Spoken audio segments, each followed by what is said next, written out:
ये डील है इनकी ब्लास्टर डील, जो कि 1300 रुपए की है। आप मेरी वीडियो के रेफरेंस से आएंगे, ये डील आपको पड़ेगी 1000 रुपए की। जैसे ही आप 1000 रुपए के 2 लार्ज पिज्जा इनसे लेंगे, ये 500 रुपए का कूपन कार्ड आपको मिल जाएगा, जिसको आप उसी वक्त यूज कर सकते हैं। इस तरह आपको 2 लार्ज पिज्जा पड़ेंगे सिर्फ 500 रुपए के।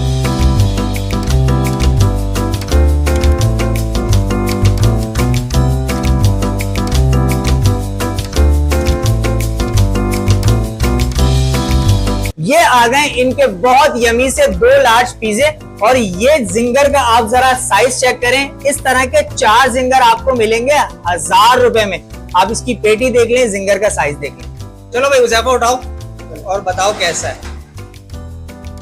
जिस भी ब्रांड का पिज्जा आपके जहन में ना आपको अच्छा लगा है, उससे इसका कंपैरिजन बना ले। मैं नाम ले ही नहीं रहा किसी का भी। बताओ हुज़ैफा। माशाल्लाह से फुल लोडेड हो रहा है, हैवी, बहुत वीवीआईपी टेस्ट है यार। पिज्जा शॉप, इसकी लोकेशन है क्या कहते हैं, ब्लॉक नंबर 7 दस्तगीर, और ये आपको चौक के करीब पड़ेगा, और ये दिल टेरेस की बिल्डिंग है।